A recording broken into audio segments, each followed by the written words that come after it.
When I first got here, I wasn't sure what to expect. I knew we had a lot of guys who had played a lot of football, but they just hadn't had a lot of success on the field. And so that senior class they've really laid a foundation of what this program can be, and we will forever be grateful for them for the foundation they set. And now the program this year, we're looking to move forward and kind of this team set its own legacy for what the 2022 team can be. We started to get through the first few games. I think the guys realized how good they could be as a team.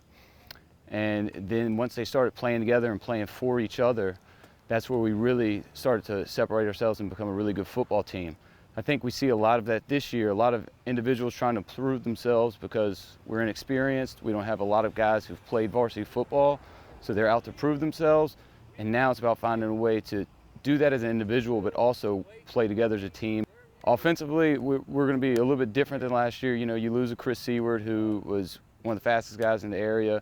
You lose 3 really good running backs, but I'm excited about, the Clayton Dobler's going to William Mary. He's a really good player. I'm excited to see who steps up in the quarterback role. We've got some new running backs in, and then while our offensive line's inexperienced, they're very talented, and they've got a lot of ability, and that I'm excited to see what they can do up front.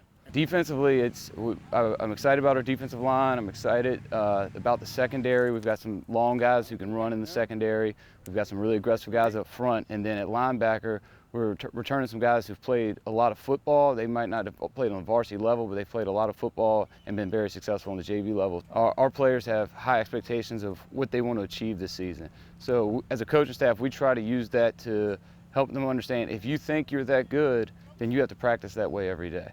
And so we try not to talk about what playoffs, what goal with, hey, we're going to win this many games or we're going to go and do this in the playoffs. We try and say, hey, if you think you're a team that's a playoff team, if you think you should win X amount of playoff games, you think you should play a playoff game at home, anything like that, any of those goals, then you need to practice like that every single day. Champions practice to be perfect every day and trying to get 1% better every day.